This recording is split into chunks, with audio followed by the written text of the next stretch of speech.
Thank you very much for the introduction, and thanks for the organizers putting together a beautiful program for this week, which already yesterday led to a couple of very insightful and beautiful discussions for me.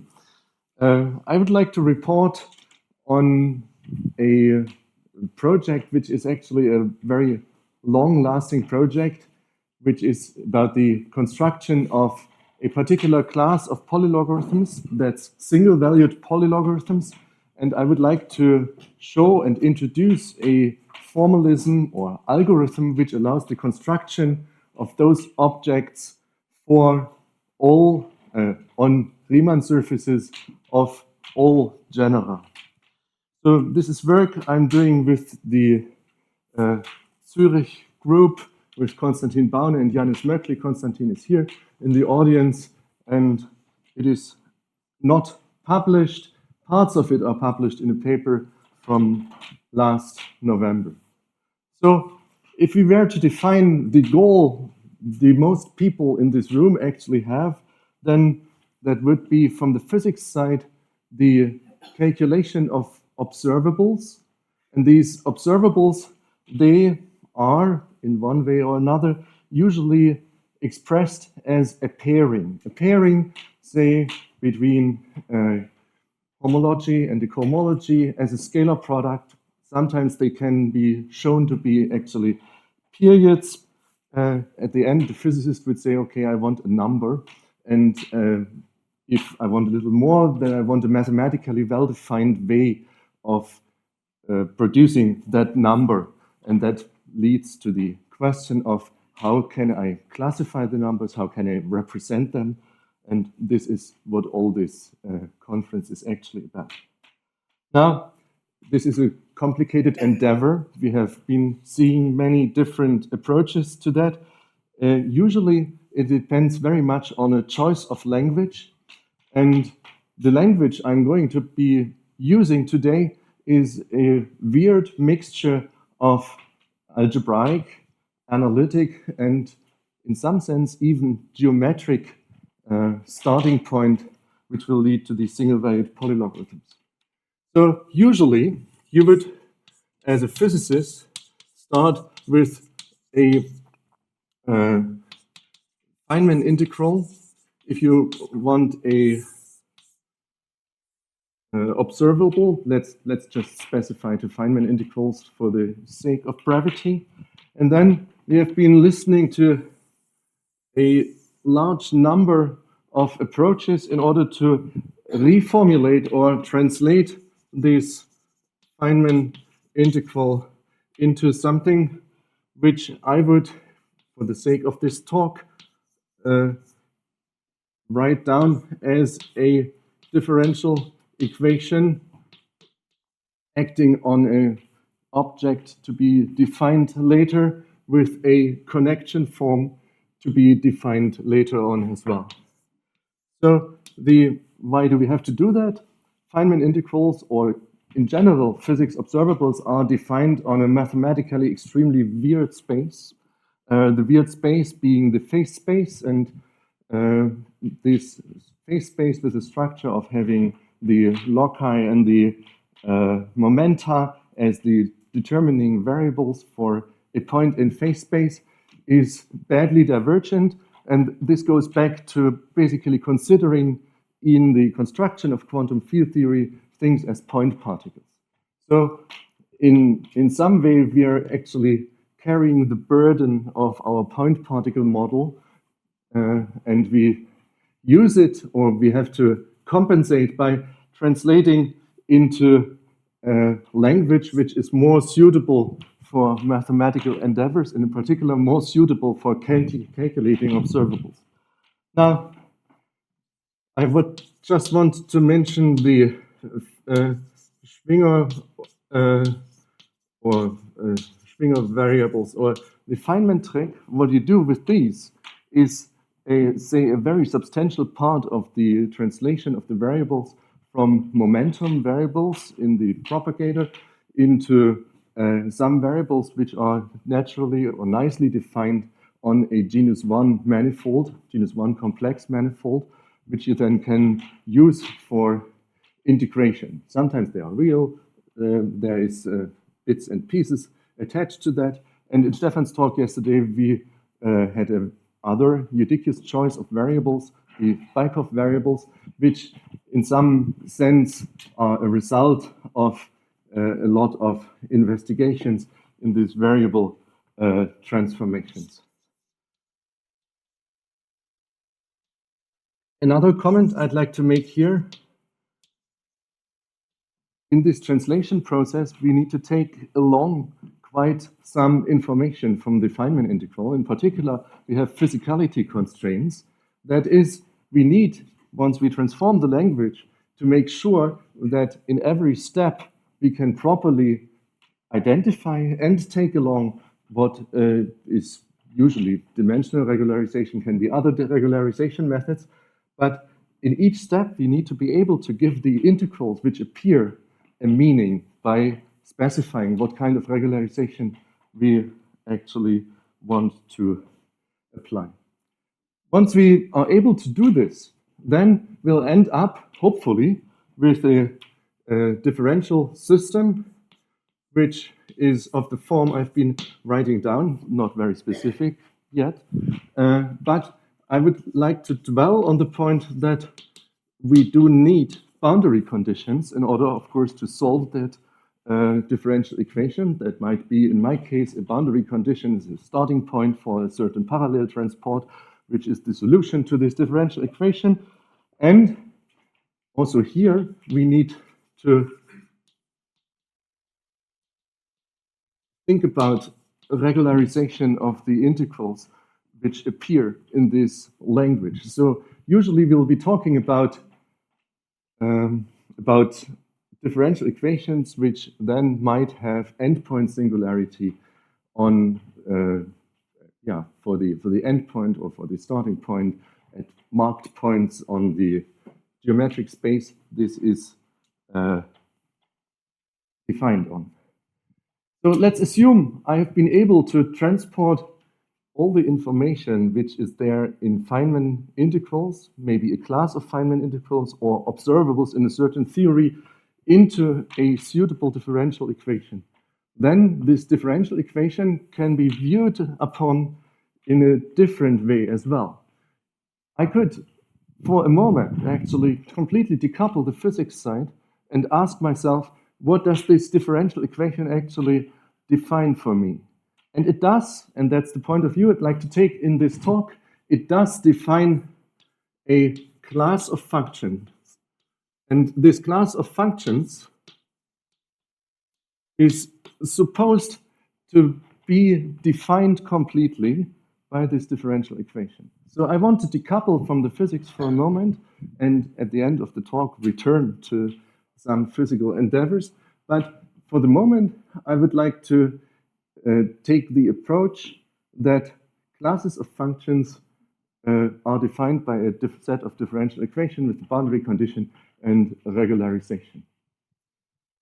As it turns out, if you have these Feynman integrals, then after doing the whole process, if we are able to, we can sometimes tell or draw a connection between physical properties of the Feynman integrals or the observables and the properties of that very class of functions. That might be in a totally different language, totally different geometric language. There might be a lot of quirks in between where you have to be very careful. And today, and this is something you can deduce from the title, I would like to talk about single-valued functions.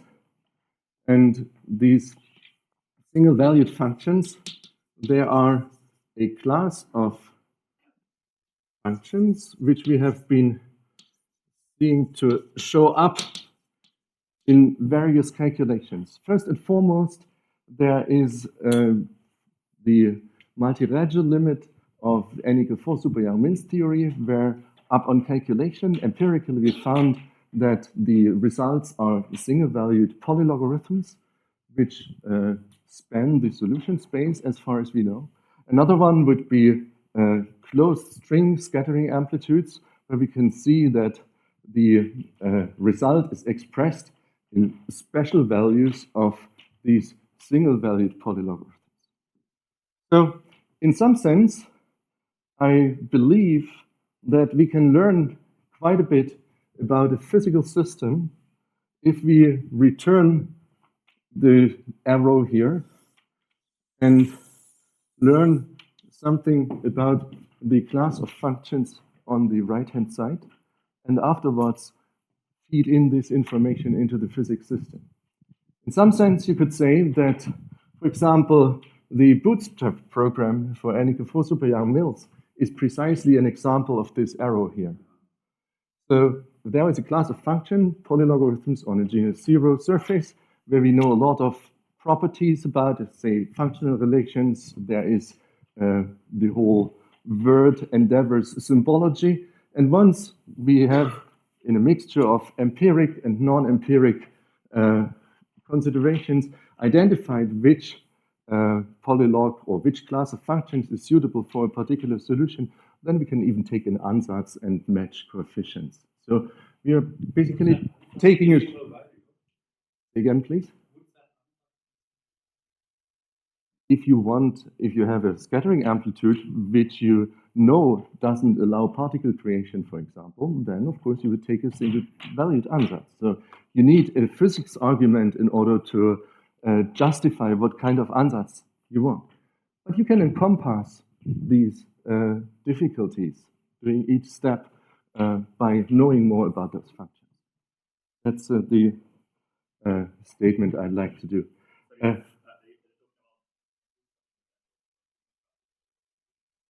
Yes, absolutely.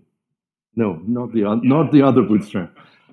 Also, you can then, if you know the properties of these functions well, for example, write down recursion relations for these functions, which then you might be able to translate into recursion relations.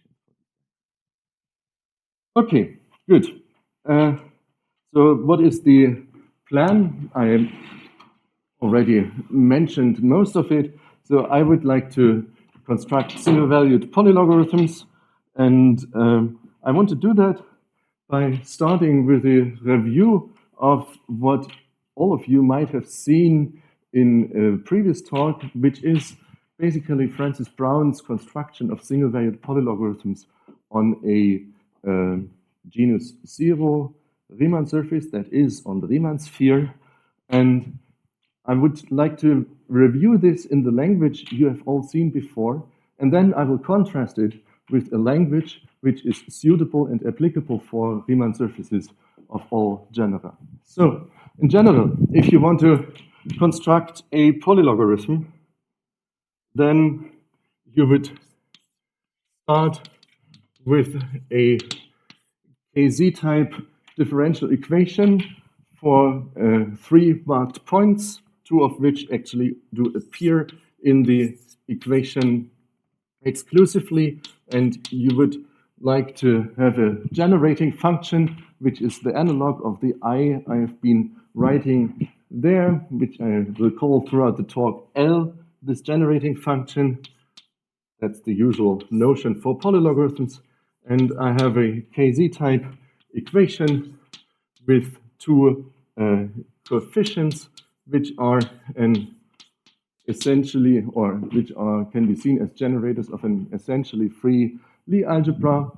And this is something which is defined on P1C without 3 marked points, 0, 1, and infinity.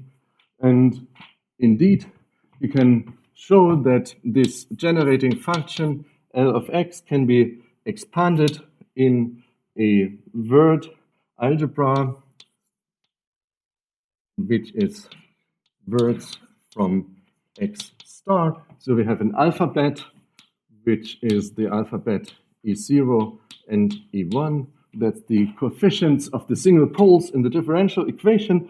And then you will get coefficients Lx of z multiplied by this word. X star is the algebra, is all words you can build from the from the alphabet X. And you have seen for sure this before. This is an algebraic series, which actually is nicely invertible. That is, it is group-like. And I will get here the usual Goncharov polylogarithms in an expansion, which is stating the differential forms in a multi-argument here. So you have seen that many times before, and then this infinite series here. So I will not write the definition of the Goncharov polylogarithm again here. Instead, I will state that one can construct what is called a monotony series. And this monotony series in the genus 0 set up appears to be the following way. You can construct solutions to this differential equation around the one pole 1 and take the inverse of that and multiply with the solution. I'm sorry, I wrote G. Writing L. With the solution at the point 0, and this is actually a definition of what is known as Drinfeld's associator. In fact, the associator itself is a purely algebraic object, and if we now connect these associator with the solutions of this series, then we can write it as a series, a monotony series in zeta values. So that's the sum over words in, again, this E0, E1 alphabet, and we get -1 to the number of 1 elements zeta value of x times the word. And the zeta value is defined as the special value of the Goncharov polylogarithm evaluated at 1.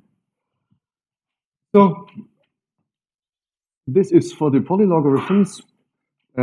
This associator is somehow an object which transports the solution around the marked point 0 to the solution at the marked point 1. So you can see it's an associator in the sense of the word. It associates the set of solution for this generating function around the marked point 0 to the solution to the marked point 1.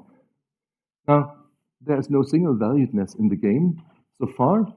In order to, so these functions are naturally as solutions to this differential equation, multi-valued.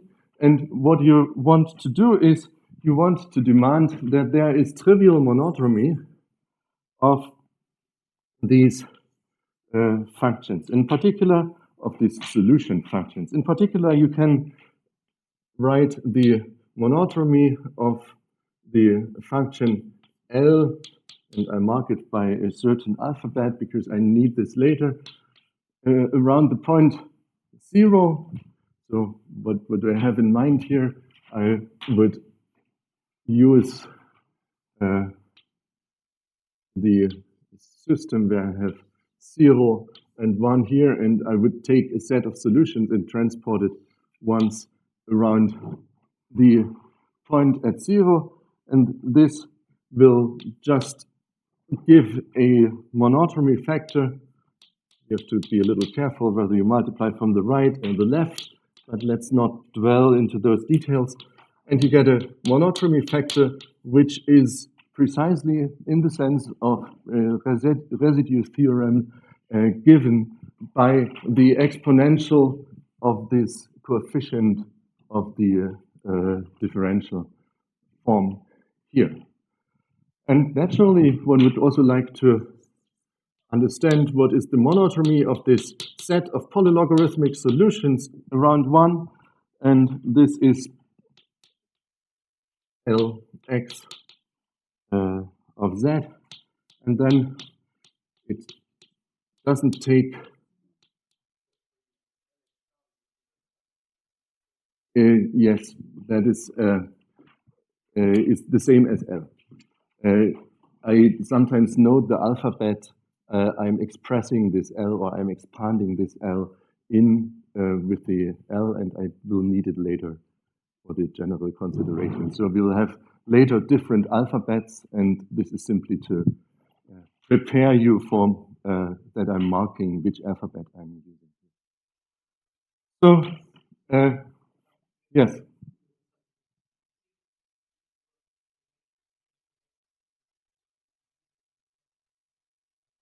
It would be some concrete matrices, yes. Yes. Now, first of all, you need to be able to diagonalize this matrix in order to make sense of the exponential, and that might be related to a certain basis transformation in the language you are expressing the integrals in. Let's keep it at the algebraic level for the moment in order not to deal with certain representations. Maybe I have time at the end to make a couple of statements of when this is possible and when not. But for the moment, let's just assume well-behavedness, and then things will work out. And here we have a factor of e to the minus 2 pi I times e1, and there is another factor of the Drinfeld associator. And from this formula, you can literally tell that I can draw a beautiful picture here as well. So I would transport with the Drinfeld associator from the point 0 to the point 1, take the monotony factor around the point 1, and then transport back. So in some sense, you could say there is a geometric picture which we will extend during this talk, which allows you to draw these monotonies. And now you want that this class of functions, single-valued functions, does have a trivial monotony. So if you have trivial monotony, this means you won't actually have a branch cut in this logarithm or in this polylogarithm. And the idea is to construct combinations of these multi-valued polylogarithms in a way such that the branch cuts precisely cancel. So the picture you have for sure seen before is take the usual logarithm with a branch cut along the negative real axis. Then the branch cut is related to a jump of 2 pi I usually, and you could say draw the Riemann sheet in the way I've been just doing. And the second one I will draw here, and in this case I will have a Riemann sheet which is produced in this way, and this is nothing else as saying that the simplest single-valued polylog I can write down is the sum of log of z and log of z bar, which means that the jump 2 pi I here for the branch cut and the jump minus 2 pi I for this branch cut will precisely cancel. Now, if you're going to higher polylogarithms, of course, these considerations will be far more intricate, but this type of function is actually produced by an ansatz for the single-valued polylogarithms, which can be written as L of z in as a product of two of those generating functions L, which are solutions to the initial KZ system with, and that's here I'm using Francis Brown's language, with a different alphabet, which I will call X prime. And then we have an operation, which is the tilde operation, which refers to word reversal. So again, this is an algebraic series in these words from the built from the alphabet. So word reversal means that I literally read the word from the right to the left and not from the left to the right. And very important here is complex conjugation involved. And the idea which is behind this whole thing is that this graph has, actually in the same way as the Knižník-Samolotchikov equation, two types of symmetry. One symmetry is, and that's a symmetry you can express as z going to 1 minus z as a symmetry which swaps right and left in this interval here. So let me do that in purple, pink rather. And there's another symmetry which is the complex conjugation, which swaps the upper part and the lower part. And it is extremely simple in this genus zero setup to implement those symmetries with the following answers. So the tilde is for the word reversal. So if you integrate along a certain path, and the associator can actually be considered as a partial integration, then it is clear that reversal of the words would correspond to taking the path in the other direction. And at the same time, it is clear that complex conjugation will swap the upper and lower half plane. Yes, please.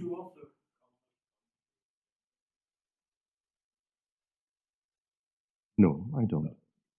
I will later have a different alphabet, which then will be the algebraic detour for not being able to complex conjugate the generators. Here we go.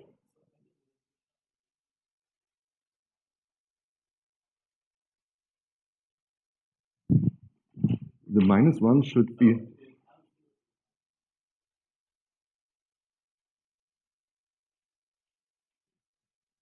Can you help me again and tell me? And the -1 should be for the L0. Ah, yes, yes. Thanks for pointing out also the picture I am drawing is. Yes. Sorry for that. Yeah, there might be actually one further inconsistency then later. Okay. So that's the setup, and let's assume this is settled, and this is actually settled, and a beautiful introduction is actually in Francis Brown's PhD thesis, and he used that kind of approach to show many number theoretic beautiful results. The point which is still missing in the endeavor here is that I want to write down at the end the conditions for trivial monotony. And this refers to the fact that here we have an alphabet which is primed, which is the second alphabet. And I will not write the complete monotony conditions. Actually, I will, but maybe in a different language. I'm just saying that the second alphabet, which is built from E0 and E1 with a prime, is related to the initial alphabet with by phi of E0 and E1 -1 E1 phi of E0 and E1, and this one should equal the tilde associator with respect to the second alphabet here times, remove the log here, times E1 prime times phi tilde E0 prime E1 prime to the -1. So this is again comparing two of these monotony contours in two different languages. And the e to the 2 pi I factor, I've just linearized that one, and I'm going to solve this equation, which is a translation among these two alphabets, simply order by order. So it's enough to have the linearized version of the equation here. No. Because you wouldn't So secretly, yes, of course. So on the algebraic level, I actually do not need anything motivic. I need motivic at the moment where I actually write the Drinfeld associator as a generating series of the multiple zeta values. But even at this point, I can still formally write down what is the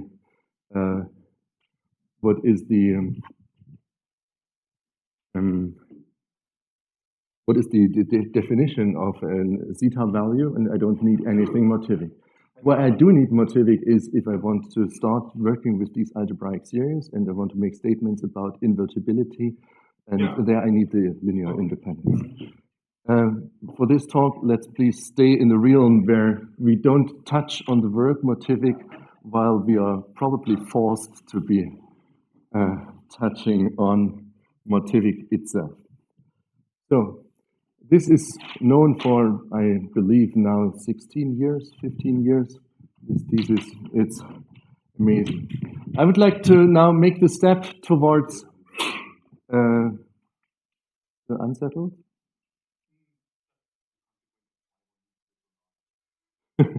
like leave you. Yeah. Okay. So this is all done with imagining a complex plane. So you want polylogarithms in the complex plane, and the point at infinity shows up. So we are talking about the compactified complex plane, Riemann sphere. Everything is beautiful and nice. You can actually think about what Möbius transformations do to the language choices, to the alphabet choices, and everything is totally fine and understood.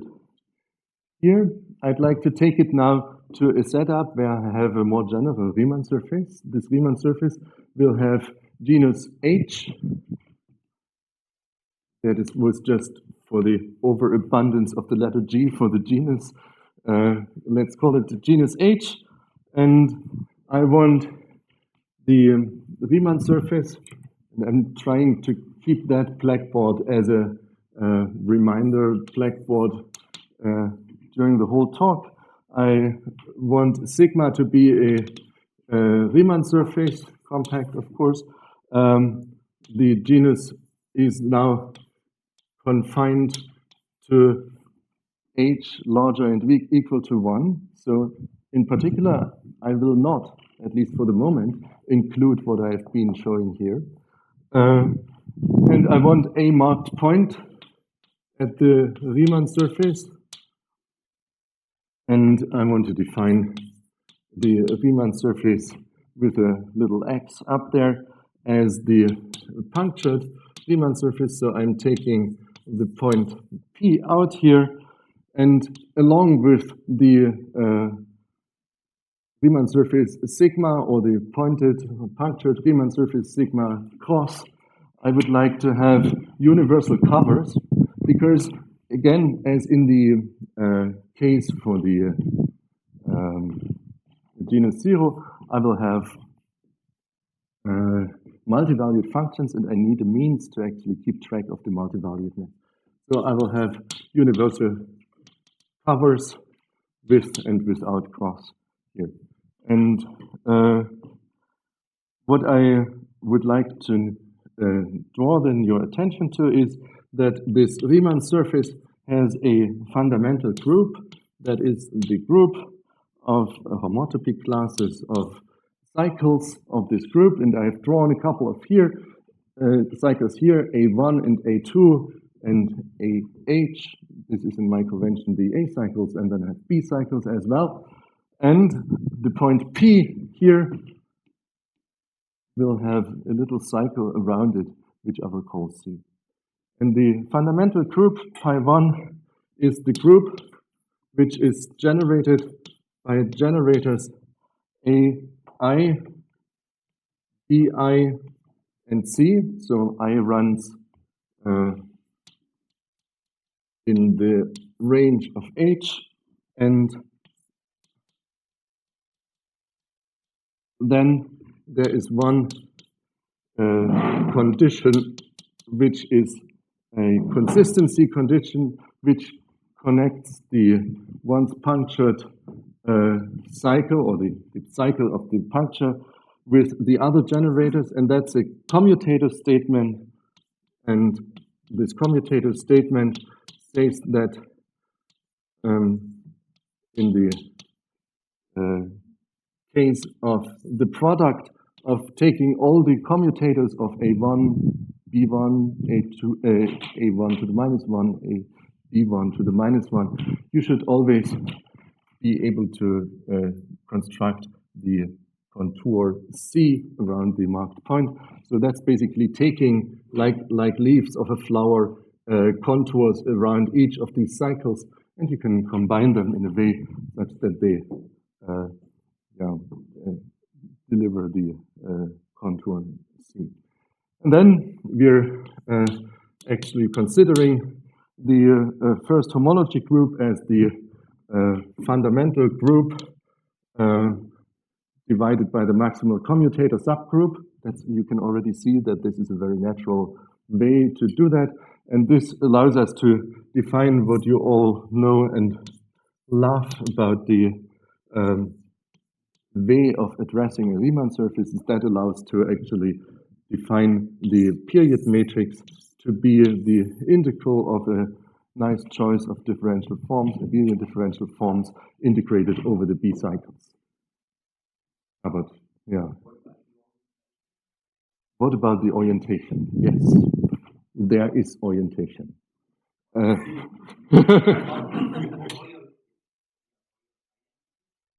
For the identity, I have to choose an orientation which adheres to the picture I just tried to describe in words that I can go. In principle, I want well-defined intersection numbers for these cycles, and I want to introduce a notion of what is right and what is left when I get a -1 and a +1 in order to define that. I would like to ask to leave it for the moment here, that one can absolutely. Yes. So, and I would need, in order to make that a meaningful statement, I would need to draw little arrows here. But in the current stage, this will not be very meaningful. Let's say, if you look from outside on the manifold, as far as I can tell that locally, I want to do it in the mathematically positive sense, and then adjust if I'm not able to. So, this is a geometric setup everybody knows very well. And there's also an algebraic setup. So this will be the homogeneous analog of the alphabet, or I said, okay, this is going to be a free Lie algebra. And I want to be extremely brief on this algebraic setup. So I will define an alphabet AI and BI. Again, I is over the H range, and then again I have a set of words which is built from this generator, so that's a monoid. And I would immediately like to take the step to, and there's a degree completion, and a couple of steps in there to the group, to the object GU. That's the group where I have group-like elements which are living as an algebraic expansion in the algebra generated by the generators AI and BI. So this can, of course, be made precise, and we make that precise. What we need that for, for the sake of this talk, is that all the series we are going to be considering will be invertible. So we indeed have a group-like subpart of the universal enveloping algebra generated, or from the algebra generated by these words. And at the same time, and that's the last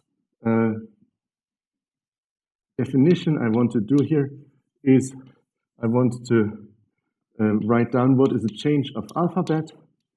And the change of alphabet will simply be a map rho, which takes an alphabet x, in the sense of this alphabet x, to an alphabet which is rho of AI, BI,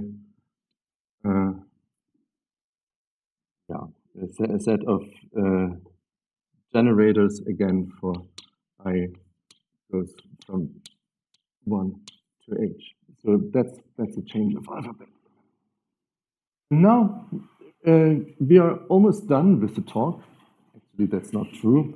But now we simply have to repeat what I showed as an example on the left-hand side.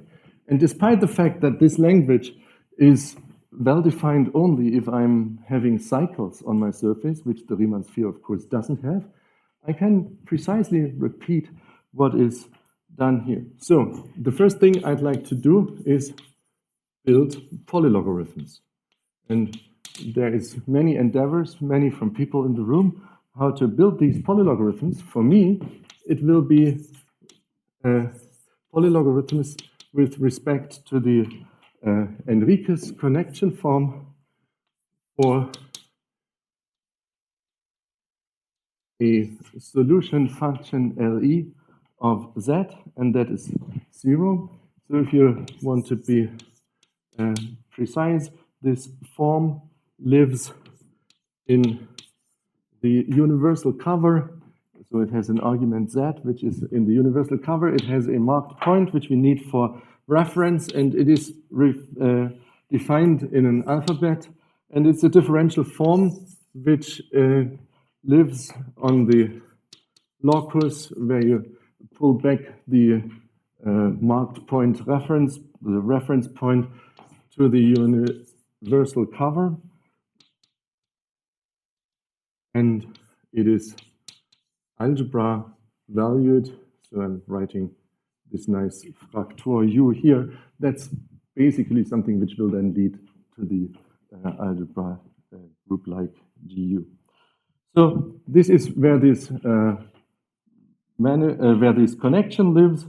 And now the interesting question is, how does this differential equation actually change if I want to do something which is precisely the analog of this monotomy transport I'm doing for the genus 0 case? So what happens if I take this connection form and take it around, say, the pink cycle A1 or the blue cycle B1? So I want to write this as saying that KE of gamma times Z, so this is a notion for saying, okay, I have a gamma, an element of the fundamental group, if you want. So it's representing this moving around a particular cycle, P and X. And this has been shown, actually explicitly constructed for genus 1 by Kalak, Enriquez, and Ettinghoff, but shows up at many other places as well. It is going to be the joint action in the group-like sense, acting on the original action K of Z, P, and X. So I know that changing the argument, that is taking the action around one of the cycles, I'll get a group-like object, and this phi here is a map from an element of the fundamental group of sigma prime to the space of group-like algebraic series. So I need to be able to apply the adjoint action. In the same time, I can also write down what happens with the solution once I take the solution once around this particular cycle. And this solution will acquire again a factor which is now the opposite factor in some sense to the adjoint action here. So the differential equation should stay inert if you do a transformation to it. So it's very likely that if the connection form goes with phi of gamma, then the solution will go with the inverse of phi of gamma, and then I'll get L of ZP and X. And then there is something which will be the analog of the monodromy operator on the left-hand side, and this is called the monodromy representation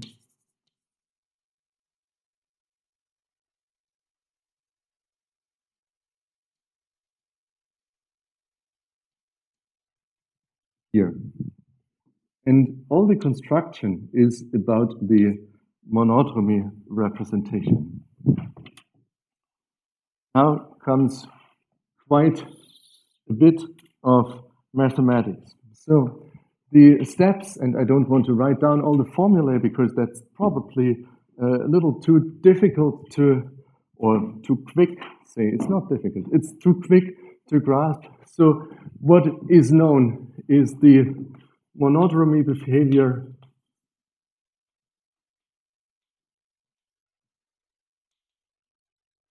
of the connection form KE. Then what is also known is the monodromy behavior of the solution. And we will again write an ansatz of the same form as I've been writing here and as Francis Brown did a couple of years ago. This ansatz will say I have a function of, let me just call that LE of, on the universal cover with a reference point in a certain alphabet X, which is an involution. The involution is such that if it acts on the monodromy representation M, it will be involutory for the monodromy representation. So the involution iota is applied to the solution in Z, P, and X.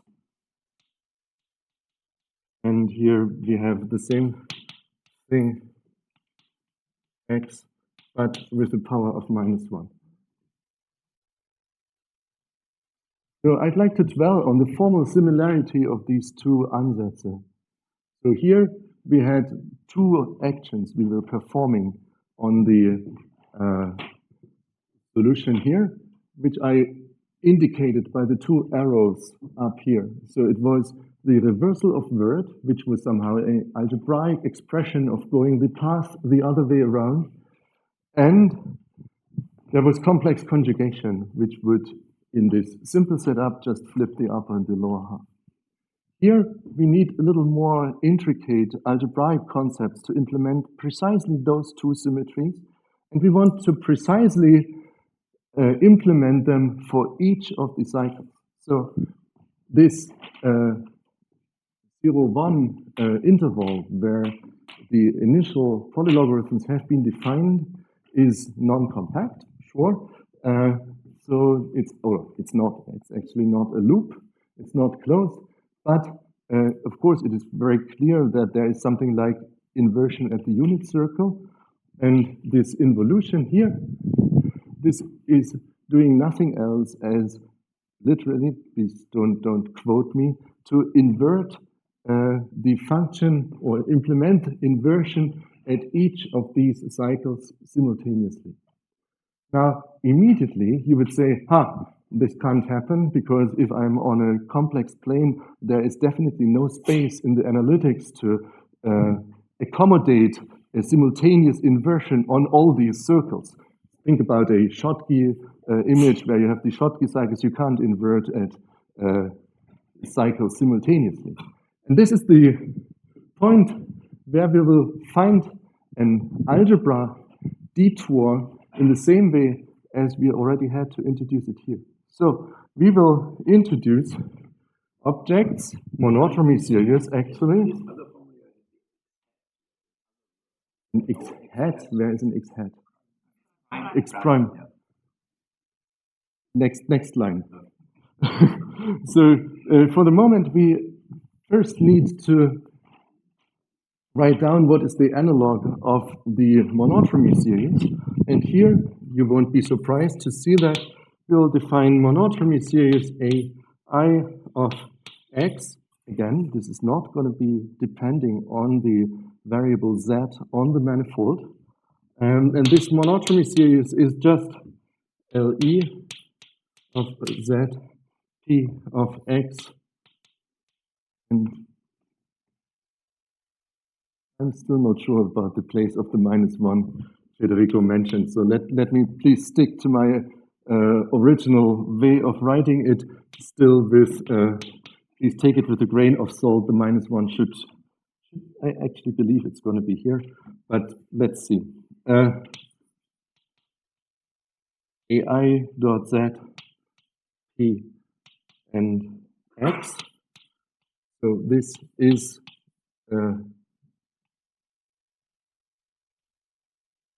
in GU, and the same can be done for all the B cycles, and we'll get the same thing, but with a monotony factor 2 pi I B I in here.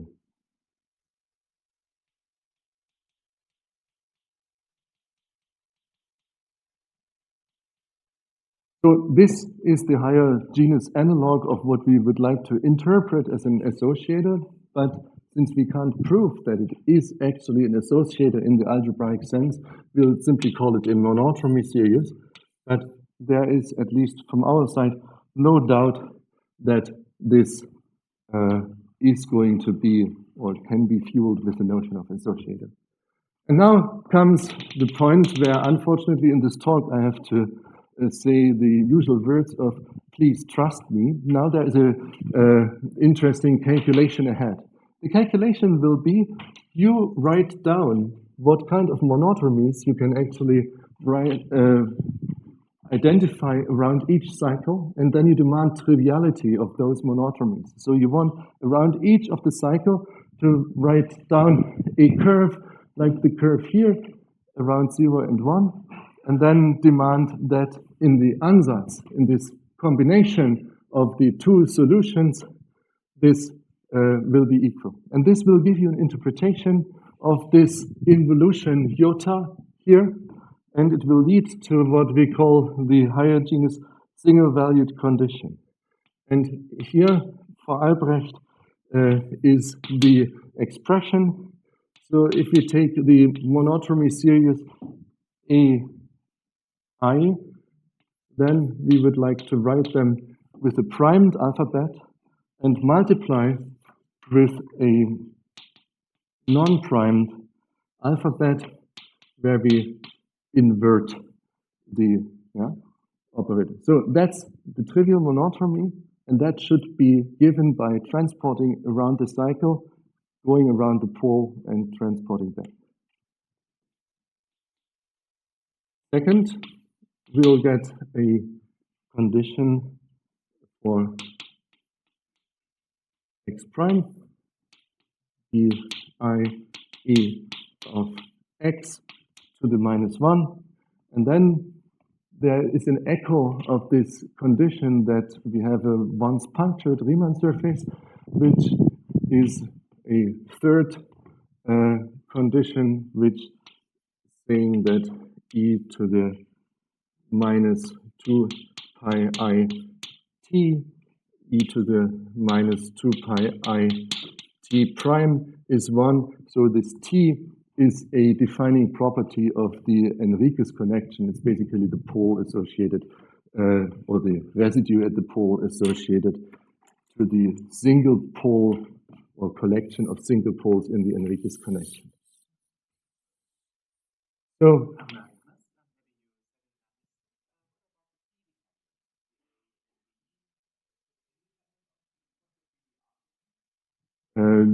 the monotony series, they should not depend on the formulation of you're using for writing your universal cover. So a zeta value does not depend on the base point. It might be that you can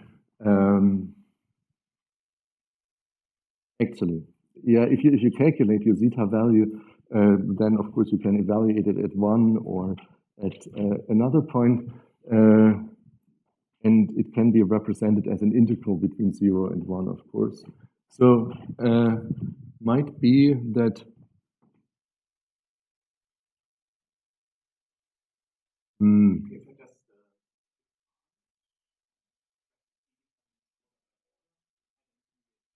no.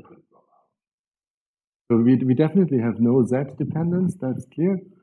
But it might be that there is a language piece left in here where we have to specify what is the base point.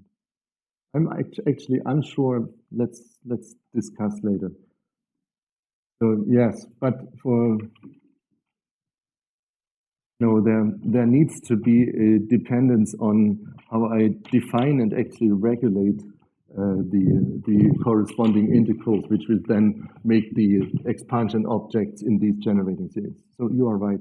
There is a dependence on P if I want to actually write it, these purely algebraic series in terms of actual zeta values later. But as an algebraic series, it doesn't have a dependence on P. Initial condition is set around P with some. Yes. So I'm about to say, also in view of time, that I've been cheating on many places here during this derivation. So what I would like you to take away is one can do things precisely as one can do it for genus 0 once one defines properly what is the connection form. And I hope I could at least give you a glimpse on how you actually implement the particular cycle structure of the higher genus Riemann surfaces within an algebraic and geometric and analytic setup. But I just said analytic, and that's actually wrong. I didn't tell anything about the analytics. So the whole process, intricately, depends on a notion of what in a Feynman integral world you would call dimensional regularization. So here I wrote that this differential equation will have a boundary condition and needs regularization at the endpoints. So if I want a particular representation, so if I really want to calculate a polylogarithm, then I need to tell where and how at the marked points I actually regulate the integrals. And this is a part of the translation which somehow appears very natural on the pure differential equation side, but which is very convoluted on the Feynman side. So that might be the place where I get the most advantage out of constructing objects from a pure differential equation. I know what is a natural notion of defining these or choosing a regularization procedure. Second comment, I have not been dwelling on the fact that these objects, these single-valued polylogarithms, which we can actually calculate, and in this reference I gave up there is some pictures which are in there, and one can calculate, one can nicely see they are single-valued. The usual polylogarithms, they satisfy a shuffle relation. And the only thing I can say here is that the whole mechanism of constructing these single-valued polylogarithms does commute or does preserve the shuffle relations. So the precise notion of this involution I and the formulation of the monotony basis makes sure and this is through the argument that everything is group-like series, that shuffle relations will actually go through the whole process, and the single-valued polylogarithm we have been constructing here will actually satisfy shuffle relations in the same way as they do it at genus 0. Now, there is a lot of other things I would like to mention. Am I allowed 1 more minute? 1 more minute. Thank you very much. So, there is a lot of theory and work going on in order to actually calculate these single-valued polylogarithms. So given the algebraic nature of those series, you would then have to write down what is the expansion of this generating function of single-valued polylogarithms that will be in this expansion in this alphabet X, which I defined somewhere up there with AI and BI. So we get a huge number of different polylogarithms. Interestingly, you can then use, and we have done that for the genus 1 case, actually these associators in order to frame functional relations among these polylogarithms and functional relations among the single-valued polylogarithms, because there is relations for these want-to-be associators. And you can use numerical setup, and that is the point where I return to the Feynman integrals. There is this possibility to either use prime forms and theta functions, but at the end, usually one will use a representation as automorphic forms of these polylogarithms and differential forms and other objects, which goes by the name of Schottky formulation in order to calculate numbers. And we can, with this construction, actually at genus 1, and we are starting to do that at higher genera, precisely calculate the parallel transport of objects with this particular connection in order to see the behavior of the polylogarithms, in particular if you are crossing other cycles on your manifold, in particular if you are changing the Riemann sheet, if you are doing something in the universal cover. Now, I'm aware of the fact that this is a lot of technicalities, but I'm currently believing that you can't do much less than that one. So we have been, I think that is a pretty minimal implementation of the structures we can have. There's a lot more things which one could now start to think about, but I'd like to leave that for the break. Thank you for your attention.